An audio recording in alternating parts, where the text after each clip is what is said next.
भूत, प्रेत, जिन, आत्माएं, इनका भी अपना एक अलग संसार है जो हमारी सोच के परे होता है। कभी हम अनजाने में तो कभी कुछ आत्माएं अधूरी इच्छा के साथ हमारे और उनकी दुनिया के बीच के द्वार को खोल देती हैं। कुछ श्रापित वस्तुओं, जगह और आत्माओं का ताल्लुक सिर्फ नियति से नहीं बल्कि उनके साथ पहले हुई दुर्घटनाओं से भी होता है।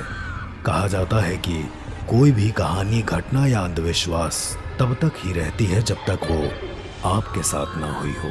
स्वागत है आप सबका पैरानॉर्मल मैकेनिज्म में, जहां हम आपको बताएंगे वेदों और उस दुनिया से जुड़ी कुछ रहस्यमयी और ज़रूरी बातें।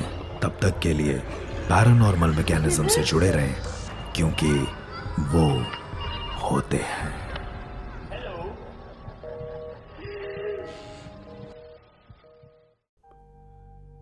हाय दोस्तों, मेरा नाम है अर्श। पैरानॉर्मल मैकेनिज्म के एक और एपिसोड में आप सभी का स्वागत है। कहा जाता है कि कभी कभी वास्तविकता भ्रम से इतनी ज्यादा भयानक होती है कि हम उस पर यकीन ही नहीं करते। हमारी आज की वास्तविक कहानी भी इसी सच्ची घटना पर आधारित होने वाली है। मृत्युंजय अपने दोस्त केशव के साथ एक स्कूल ट्रिप पर बस से जा रहा था। तकरीबन रात के 1:30 बजे थे और सारे बच्चे लगभग सो चुके थे। तभी मृत्युंजय को एक आवाज सुनाई दी, एक धीमी मगर कान को चुभने वाली आवाज। उसने सोचा शायद ये उसका कोई वहम हो, पर थोड़ी देर बाद वही आवाज मृत्युंजय के दूसरी तरफ से आ रही थी, जिस तरफ उसका दोस्त केशव सो रहा था।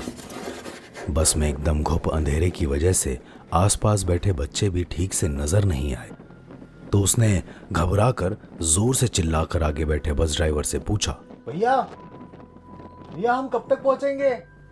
2-3 बार उसके चिल्लाने पर भी जब ड्राइवर ने कुछ नहीं कहा तो मृत्युंजय ने सोचा कि शायद वो बस चलाने की वजह से सुन ना पा रहा हो। इसलिए वो खुद ही ड्राइविंग सीट की ओर बढ़ने लगा। ड्राइवर के पास जाकर वो कुछ कहने ही वाला था कि ठीक उसी वक्त वो ड्राइवर ने बस की स्टीयरिंग छोड़कर उसकी तरफ घूरना शुरू कर दिया और अपने दोनों हाथों से अपने आंखों को ढककर अपने दांतों को जोर जोर से किटकिटाने लगा। इतना अजीब मंजर की देखने वाले की रूह कांप जाए। चेहरा इतना अजीबो गरीब की रात की खामोशी में उसका खौफ दुगना हो जाए। 30 बच्चों से भरी उस बस में मृत्युंजय को ऐसा लग रहा था कि उस नज़ारे ने उसकी पूरी जिंदगी खाली कर दी हो। तभी अचानक से स्टीयरिंग पर कोई कंट्रोल ना होने की वजह से बस बेकाबू हो जाती है और जब उसकी आंख खुली तो उसने खुद को एक अजीब से जंगल में पाया।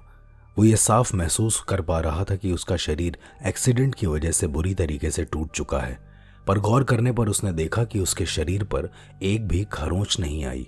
अगल बगल देखा तो ना ही केशव था और ना ही उसके स्कूल की बस। चमगादड़ों की अजीब सी आवाजें और खाली पड़े जंगल की खामोशी। 20 साल का मृत्युंजय, जो कि एक दिल दहला देने वाले मंजर से अभी उबरा ही था कि आगे कदम बढ़ाने पर उसकी नजर ठीक सामने खड़े एक छोटे बच्चे पर गई। मैले कुचैले से कपड़े, हाथ में एक लंच बॉक्स, आंखों में एक अधूरी कहानी और चेहरे पर एक अनकही सी मायूसी लेकर वो मृत्युंजय को लगातार देखे जा रहा था।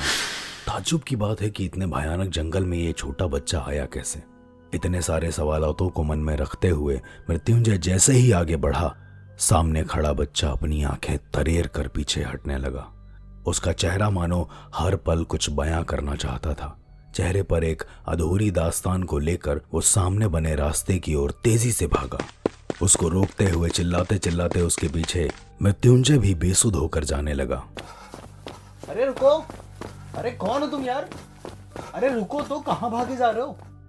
थोड़ी देर उसका पीछा करने के बाद वो एक सीधी सड़क पर जा पहुंचा, जहां का नजारा देखकर उसकी आंखें फटी की फटी रह गईं। उसने देखा उसका दोस्त केशव घुटने पर बैठकर सड़क के बीचों बीच रो रहा था। कुछ तो बहुत अजीब था, क्योंकि केशव को इतना मजबूर उसने कभी नहीं देखा था। अचानक केशव के ठीक पीछे उसे एक काला साया दिखा, जो कि करीब करीब उसी बच्चे के आकार का था। एक कदम मृत्युंजय ने आगे बढ़ाया ही था कि इतने में सामने बैठा केशव जोर जोर से चीखने लगा। उसके कंधे को किसी ने इतनी मजबूती से दबाया हुआ था कि खून पानी की तरह उसके शरीर से निकल रहा था। इससे पहले मृत्युंजय कुछ सोच पाता, एक तेज स्पीड से बढ़ रही कार ने अचानक केशव को टक्कर मार दी। डर उसके ऊपर इस कदर हावी हो गया था कि उसने अपने खुद की आंखों को खोलकर सामने देखने में भी घुटन महसूस की। कुछ देर बाद उसके हाथों पर ठंडी हवा के झोंके लगते हैं। आंखें खोलने पर वो देखता है कि वो एक बड़ी सी चट्टान के ऊपर है। वहां पर ना तो कोई केशव है, ना ही कोई तेज रफ्तार में आ रही कार और ना ही कोई सड़क। इस हादसे को वो एक बुरा सपना समझकर जैसे ही चैन की सांस लेता है, उसे अचानक किसी के सिसकियों की आवाज सुनाई देती है। पीछे मुड़ने पर वो देखता है कि वही बच्चा एक मायूस सा चेहरा और हाथ में लंच बॉक्स को लेकर उसके सामने रो रहा होता है, जैसे अभी भी कुछ ऐसा था जो उसको कहना था। इससे पहले मृत्युंजय कुछ सोच पाता, वो बच्चा झटके से मृत्युंजय की ओर एक कदम बढ़ाता है, जिससे मृत्युंजय डर कर चट्टान से नीचे फिसल जाता है और उसकी मौत हो जाती है। आंखें खोलने पर वो एक हॉस्पिटल में था। होश में आने पर उसे पता चला कि जिस बस से वो आ रहा था उसका ब्रेक फेल की वजह से एक्सीडेंट हो गया था और बस में बचने वाले लोगों में सिर्फ उसका ही नाम था। उसने जब जंगल की पूरी बात डॉक्टर को बताई तो डॉक्टर ने बोला कि पिछले 2 दिनों से वो बेहोश था। इसे अक्सर हम साइंटिफिक लैंग्वेज में शॉर्ट कोमा भी कहते हैं। दरअसल कोमा में अक्सर लोगों को ऐसे सपने या भ्रम होते हैं। वो बस ड्राइवर का भयानक बर्ताव, सुनसान जंगल, एक अनजान बच्चा और केशव का खून में लथपथ होना, क्या ये सब एक सपना था?